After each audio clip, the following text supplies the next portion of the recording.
ఈరోజు social welfare department నుంచి ఎస్ఎస్సిలో, ఐఐటిలో, ఎన్ఐటిలో, నీట్లో, ఐపీఈ అదేవిధంగా స్పోర్ట్స్లో రాణించిన విద్యార్థులను అభినందించాలని సోషల్ వెల్ఫేర్ డిపార్ట్మెంట్కి సంబంధించిన అధికారులు, ప్రజాప్రతినిధులందరూ కూడా బాబు జగ్జీవన్ రామ్ ఆడిటోరియంలో కార్యక్రమాన్ని ఏర్పాటు చేసి ఈ కార్యక్రమంలో నాతో పాటు ముఖ్య అతిథులుగా శాసనసభ స్పీకర్ గడ్డం ప్రసాద్ కుమార్ గారిని, ఉప ముఖ్యమంత్రి వర్యులు మిత్రులు బట్టి విక్రమార్క గారిని, శాసనసభ విప్ లక్ష్మణ్ కుమార్ గారిని, అదేవిధంగా శాసన మండలి సభ్యులను, శాసనసభ్యులను, ప్రభుత్వ సలహాదారులను, కార్పొరేషన్ చైర్మన్లను, అదేవిధంగా వివిధ శాఖలకు సంబంధించిన అధికారులను, మరీ ముఖ్యంగా ఈరోజు అభినందించడానికి ఆహ్వానించిన విద్యార్థులు, వాళ్ళ తల్లిదండ్రులందరికీ కూడా మనస్ఫూర్తిగా నేను అభినందనలు తెలియజేస్తున్నా. ఈరోజు తెలంగాణ వైతాళికుడు సురవరం ప్రతాప్ రెడ్డి గారి 129వ వర్ధంతి. ఆనాడు నిజాం సర్కార్కు వ్యతిరేకంగా ప్రజల్లో చైతన్యం తీసుకొచ్చి ప్రజాస్వామిక దేశంగా భారతదేశంలో హైదరాబాదు రాష్ట్రాన్ని విలీనం చేయడంలో వారు అత్యంత క్రియాశీలక పాత్ర పోషించారు. వారి స్ఫూర్తిని కొనసాగించడానికి తెలుగు యూనివర్సిటీకి సురవరం ప్రతాప్ రెడ్డి గారి పేరు పెట్టుకోవడం జరిగింది. అదేవిధంగా నిజాంలు, రజాకర్లను, ఘడీల దొరలను ఎదురించి నిలబడ్డ వీర వనిత చాకలి ఐలమ్మ స్ఫూర్తిగా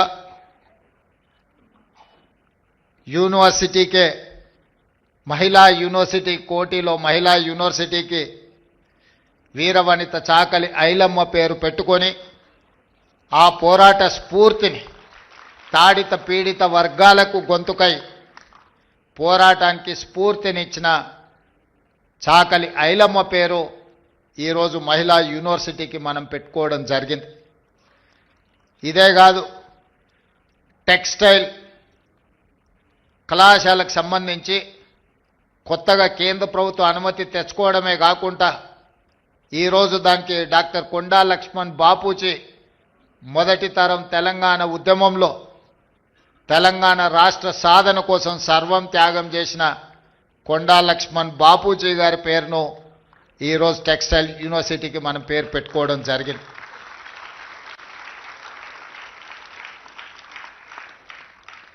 ఈరోజు ఈ అంశాలన్నింటిని కూడా మీ ముందు ప్రస్తావించడానికి ప్రధానమైన కారణం సమాజంలో రుగ్మతలను తొలగించి, అసమానతలను తొలగించి సమసమాజాన్ని నిర్మించాలనుకుని ప్రజల కోసం పాటుపడ్డ వాళ్ళు చరిత్రలో శాశ్వతంగా నిలిచిపోతారు. వాళ్ళ స్ఫూర్తితోని ఈ ప్రభుత్వం ఇందిరమ్మ రాజ్యం ఏర్పడ్డది.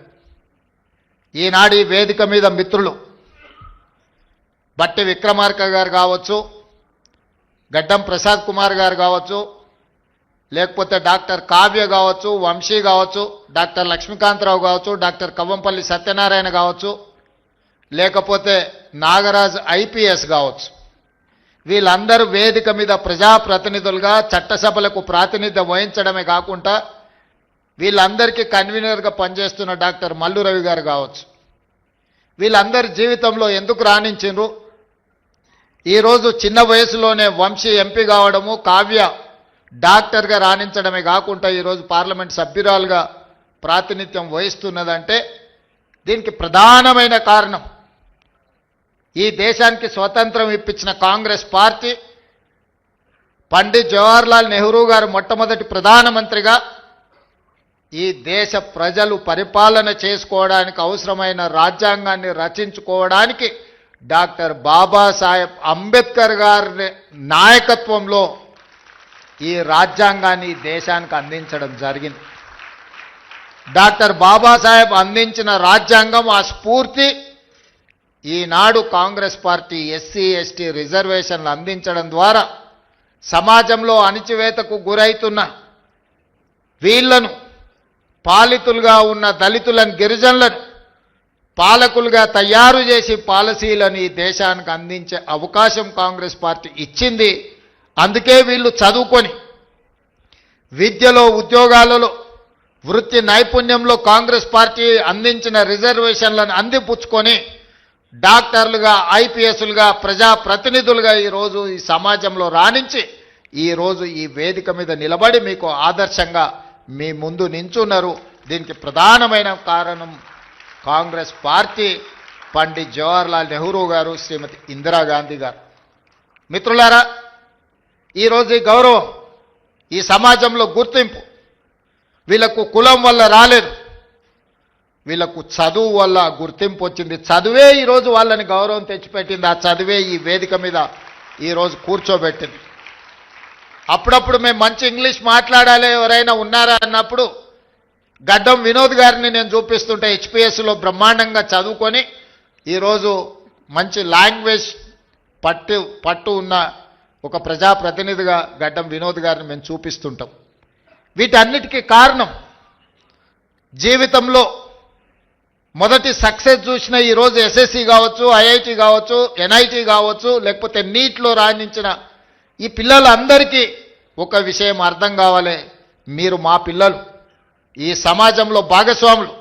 రేపు ఈ తెలంగాణ సమాజం పునర్నిర్మించాలంటే, తెలంగాణ సమాజంలో పునర్నిర్మాణంలో మీరు భాగస్వాములు కావాలి. మీరు రాణించాలంటే మీరు చదువులో నైపుణ్యాన్ని ప్రదర్శించాలి. ఈరోజు ఉన్నత శిఖరాలకు మీరు ఎదగాలి అనంటే చదువు ఒక్కటే మీకు లక్ష్యంగా ఉండాలి అనేదే నా యొక్క సూచన. ఈరోజు మిత్రులారా, మీరందరూ ఆలోచన చేయండి. SC ST BC minority EWS వర్గాలుగా ఈరోజు సమాజంలో ఉన్న ఎవరికి వాళ్ళకు వేరే వేరే రెసిడెన్షియల్ స్కూళ్ళు పెట్టడం వల్ల ఒక రకమైన ఆత్మ న్యూనతా భావంలో మనం పెరగవలసిన పరిస్థితి వస్తుంది.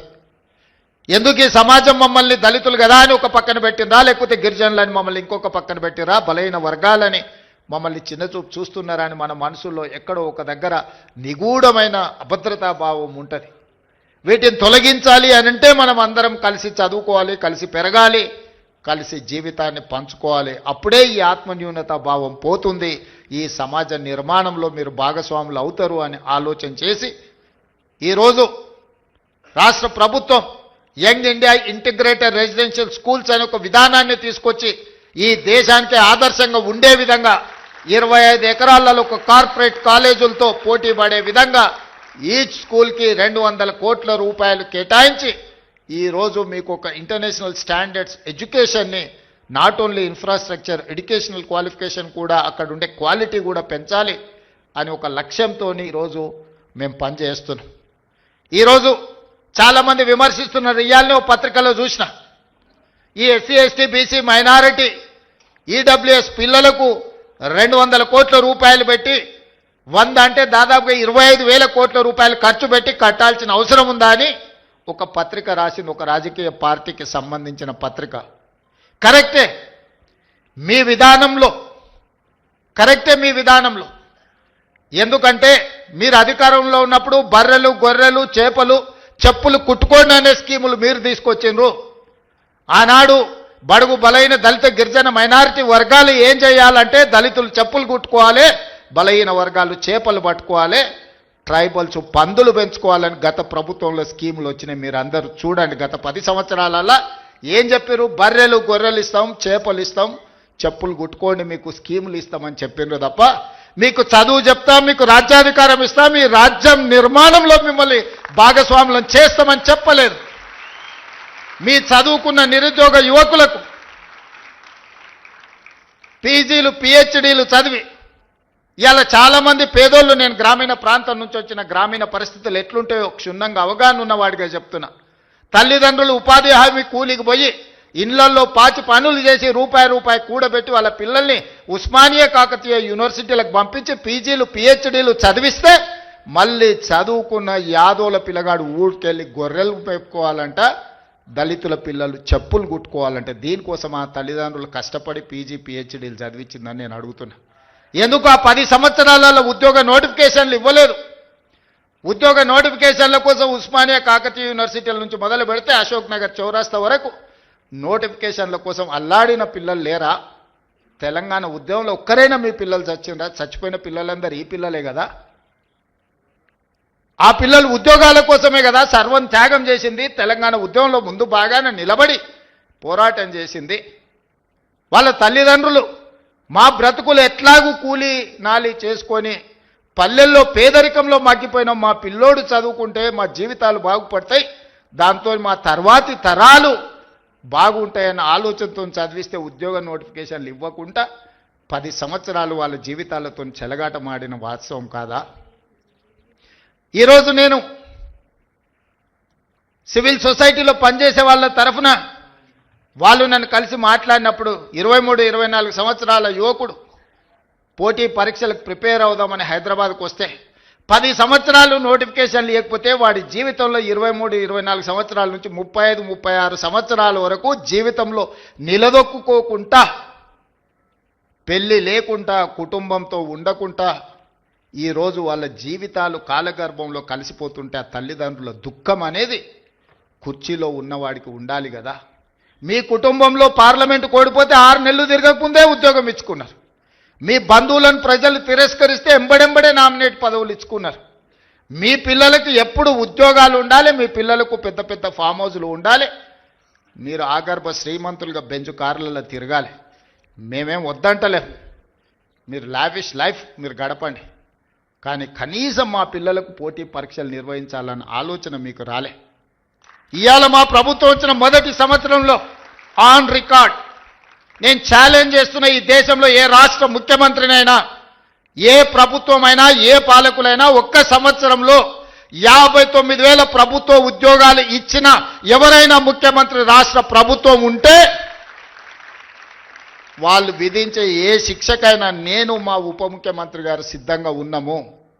మా ప్రభుత్వం, మా మంత్రివర్గం మొదటి సంవత్సరంలో 59,000 ప్రభుత్వ ఉద్యోగ నియామక పత్రాలు ఏ ఎల్బీ స్టేడియంలో మేము మంత్రులుగా ముఖ్యమంత్రిగా ప్రమాణ స్వీకారం చేసినామో అదే ఎల్బీ స్టేడియంలో వాళ్ళందరినీ పిలిపించి నియామక పత్రాలు వాళ్ళ చేతులకు అందించినప్పుడు ఆ పేదవాళ్ళ తల్లిదండ్రుల కళ్ళల్లో చూసిన ఆనందం జీవితకాలం గుర్తుంటుంది. ఎందుకంటే వాళ్ళ పిల్లలు ప్రయోజకులైనప్పుడు ఆ తల్లిదండ్రుల కళ్ళల్లో కనిపించే ఆనందం ఒక గొప్ప అనుభూతి. అది మాటలకు అందదు, మాటలు చెప్పినా సరిపోవు. అట్లా 59,000 మందికి ఎల్బీ స్టేడియంలో మొదటి సంవత్సరంలోనే ప్రభుత్వ ఉద్యోగ నియామకాలు అందించి మాకిచ్చిన అవకాశాన్ని సద్వినియోగం చేసుకునే ప్రయత్నం చేస్తున్నాం. ప్రైవేట్ కార్పొరేట్ కంపెనీల్లో కూడా దాదాపుగా ఈ సంవత్సరన్నరలో 1,00,000 ఉద్యోగాలు లెక్కగట్టి ఈరోజు పెట్టుబడులు తెచ్చి మన చదువుకున్న పిల్లలకు ఉద్యోగాలు అందించినాం. కానీ ఇవి సరిపోవు, నాకు స్పష్టంగా తెలుసు. దాదాపుగా పబ్లిక్ సర్వీస్ కమిషన్ నమోదు చేయించుకుంటే నిరుద్యోగులు పట్టభద్రుల పైన చదువుకున్న వాళ్ళు 20 లక్షల మంది దాకా ఉన్నారు. వీళ్ళందరికీ ప్రభుత్వంలో ఉద్యోగ అవకాశాలు వస్తాయంటే రావచ్చు, రాకపోవచ్చు. కానీ ప్రభుత్వం పెట్టవలసిన పోటీ పరీక్షలు పెట్టి ఫలితాలను ప్రకటిస్తే వాళ్ళు జీవితంలో ఇంకో ఓపి ప్రయాణం చేస్తారు. పరీక్షలు పెట్టకుంటుంటే ఆ పరీక్షల కోసమే 10 సంవత్సరాలు అశోక్ నగర్లను, అమీర్పేట్ చౌరస్తాలను, దిల్సుఖ్ నగర్లను కోచింగ్ సెంటర్ల చుట్టూ తిరుక్కుంటూ యుక్త వయసు మొత్తం కాలగర్భంలో కలిసిపేసిన తర్వాత వాళ్ళు ఎందుకు ఉపయోగపడతారు? అందుకే పోటీ పరీక్షలు ఎంబడెంబడే పెడితే గత 10 సంవత్సరాల పరీక్షలు పెట్టట్లేదని రోడ్ల మీద ధర్నాలు చేసిన నిరుద్యోగ యువకులు ఇంత మీద పరీక్షలు పెడితే ఎట్లా కొంత వాయిదా అని ధర్నాలు చేసిన చరిత్ర ఎప్పుడైనా ఉందా? మొదటిసారి మన ప్రభుత్వంలో మొదటి సంవత్సరంలోనే ఆ సిచ్యువేషన్ చూసినాం. నా బాధ, నా ఆవేదన ఒక్కటే, నా ఆలోచన ఒక్కటే, పరీక్షలు వాయిదాలు పెట్టినా కొద్దిగా ఆ పిల్లలు ఇంకో పని చేసుకోరు, ఇంకొక దానికి ప్రిపేర్ అవ్వరు. 65 రోజుల్లో 11,000 మంది టీచర్ల నియామకాలు చేపడితే 3 లక్షల మంది పరీక్షలు రాసింది. ఉద్యోగాలు ఇచ్చింది 11,000 మంది. మరి దాదాపుగా 2,89,000 మంది ప్రత్యామ్నాయం ఎత్తుకుంటారు. పరీక్ష అయిపోయి ఫలితాలు వస్తే ఇక మాకు ప్రభుత్వ టీచర్ ఉద్యోగానికి అవకాశం లేదు, మేము జీవితంలో ఇంకో ప్రయత్నం చేసుకోవాలి, ఇంకో పని చేసుకోవాలని ఆ దిశగా వాళ్ళు ఆలోచన చేసుకునే అవకాశం ఉంటుంది. ఈ రకంగా గ్రూప్ 1 పరీక్షలు 563 కంబైన్డ్ స్టేట్లో కూడా అన్ని ఉద్యోగాలు ఎప్పుడు ఇవ్వలే. ఆనాడు గ్రూప్ 1 పరీక్షలు మీకు తెలుసు, గత ప్రభుత్వం పరీక్షలు పెడతామని చెప్పి పెట్టి ప్రశ్న పత్రాలు జిరాక్స్ సెంటర్లలో పల్లి బఠానీలలాగా అమ్మి వాళ్ళకు కావాల్సిన వాళ్ళను పరీక్షలలో పాస్ చేసుకున్న పరిస్థితి వస్తే పట్టుకొచ్చి లోపలేసి రద్దు చేసి కొత్త పరీక్షలు పెట్టినాం. దాదాపు 5 లక్షల మంది ఈరోజు ఆ పరీక్షలకు ప్రిపేర్ అయిన. నియామక పత్రాలు అందించేటప్పుడు వండుకున్న వంట నోట్లో పెట్టుకునే సందర్భంలో ఈరోజు కింద పడేసి పొలిటికల్ లిటిగేషన్స్ ఈరోజు కోర్టులు వేసి నియామక పత్రాలు అందకుండా ఆపినరు.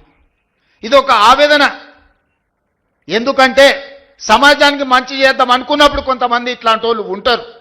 ఇవాళ group 1, group 2, group 3, group 4 exams పారదర్శకంగా నిర్వహించడమే కాకుండా ఫలితాలను ప్రకటించి నియామక పత్రాలు అందించి తెలంగాణ రాష్ట్ర ప్రభుత్వం తన బాధ్యతను నెరవేర్చాలనుకుంటుంటే ఈరోజు గ్రూప్ 1లో 563 మంది స్టేట్ లెవెల్ ఆఫీసర్స్ని ఈరోజు 89% ఎస్సీ ఎస్టీ బీసీ మైనారిటీలు సెలెక్ట్ అయినారు. అందులో 89% గ్రూప్ 1 పరీక్షల్లో దాదాపుగా ఎస్సీ ఎస్టీ బీసీ మైనారిటీలు ఈడబ్ల్యూఎస్ వాళ్ళు ఈరోజు సెలెక్ట్ అయినారు. ఇవాళ నోటి కాడికొచ్చిన ముద్దను ఎవడో కింద పడేసి మట్టి పాలు చేస్తే ఆ తల్లిదండ్రుల దుఃఖం ఎట్లుంటుందో ఒకసారి ఆలోచన చేయండి. ఇవాళ 563 మంది గురించి నేను మాట్లాడతలేదు. పరీక్షలు రాసిన వాళ్ళు ప్రత్యామ్నాయంగా ఏదైనా ఎత్తుకుందామనే సందర్భంలో ఈ ఉన్న పరీక్షలు ఫలితాలను వాయిదా పెట్టడంతో వాళ్ళకు మళ్ళీ ఒక ఆశ, ఏమన్నా మళ్ళీ పరీక్షలు వస్తాయో, ఇది రద్దు అవుతాయో, మళ్ళీ చదవాలనేమో. మళ్ళీ చదవాలంటే ఇప్పుడు నేను ఎక్కడికో పోతే మళ్ళీ వెనక్కి వచ్చి చదువుకోవాలన్నా లేదా? త్రిశంకు స్వర్గంలో ఈరోజు మళ్ళీ 5 లక్షల మంది నిరుద్యోగ యువకులను గతంలో 10 సంవత్సరాలు పరీక్షను నిర్వహించని పార్టీలు ఈరోజు ఈ కేసులు వేసి ఈ విద్యార్థులను ఇరుక్కున పెడుతున్నాయి. 2011 తర్వాత గ్రూప్ 1 పరీక్షలే నిర్వహించలేదు. 15 సంవత్సరాలైంది గ్రూప్ 1లో. ఆ ఏళ్ళ గ్రూప్ 1 రాద్దాం అనుకున్నోడు ఇవాళ 15 ఏళ్ళ వరకు పరీక్షలు పెట్టలేదంటే వాళ్ళ వయసు ఎంత ఉంటుందో మీరు ఒకసారి ఆలోచన చేయండి. ఇదొక సోషల్ ఇష్యూ కింద మారుతున్నది, సామాజిక సమస్య కింద మారుతున్నది. ఇట్లాంటి వాళ్ళను మీరు విద్యార్థులు అందరూ నిశ్చితంగా గమనించాలి.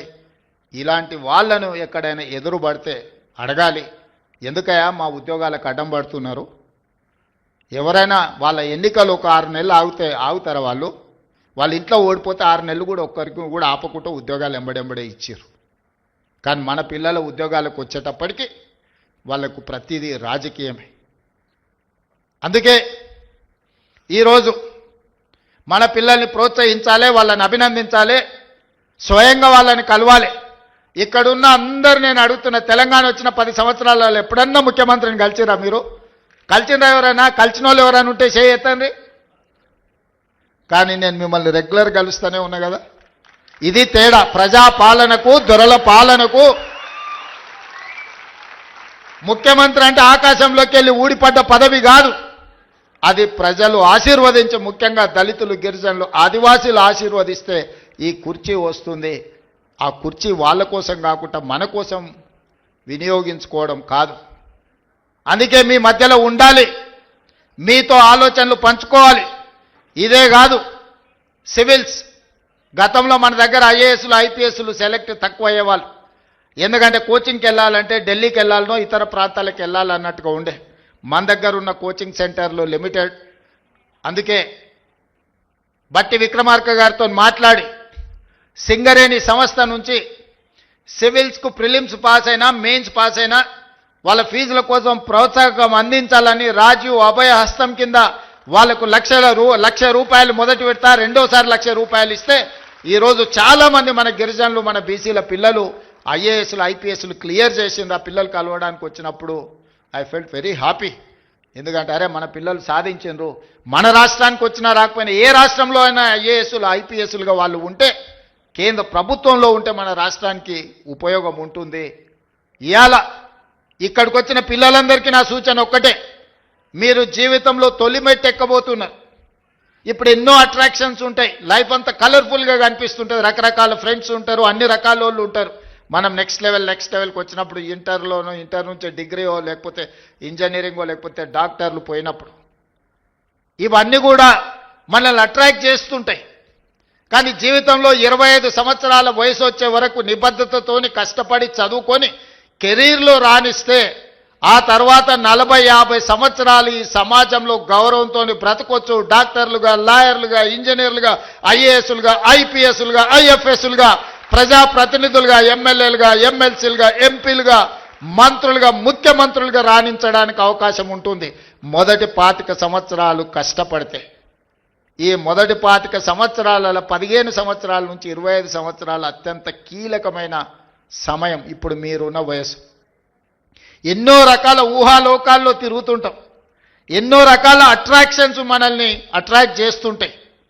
ఆ అట్రాక్షన్స్లో పడి లైఫ్లో మనము డీవియేట్ చేసి వేరే దారిలో పోతే ఆ తర్వాత బతికినంత కాలం దుఃఖంతోనే బతకాలి. 25 ఏళ్ళ లోపల మీరు లైఫ్లో సెటిల్ అయితే మనం 70-75 సంవత్సరాల ఒకవేళ బతికినాం అంటే 50 సంవత్సరాల ఆత్మగౌరవంతో సమాజం మనల్ని గొప్పగా గౌరవిస్తూ ఉంటుంది. మనం జీవితంలో రాణించవచ్చు. మన తల్లిదండ్రులు మా పిల్లోడు డాక్టర్ అను ఇంజనీర్ అను గర్వంగా గ్రామంలో చెప్పుకుంటే అది ఒక గొప్ప అనుభూతి. కానీ మొదటి 25 సంవత్సరాలు ముఖ్యంగా 15 ఏళ్ళ నుంచి 25 ఏళ్ళ వయసులో తప్పుదారి పడితే ఆ తర్వాత జీవితాంతం తల్లిదండ్రులు కూడా తలదించుకునే పరిస్థితి. మన కన్న తల్లిదండ్రులకు మనం పెరిగిన గ్రామానికి కూడా చెడ్డ పేరు వస్తుంది. ఇవాళ ఇక్కడికి వచ్చిన విద్యార్థులకు కష్టపడండి.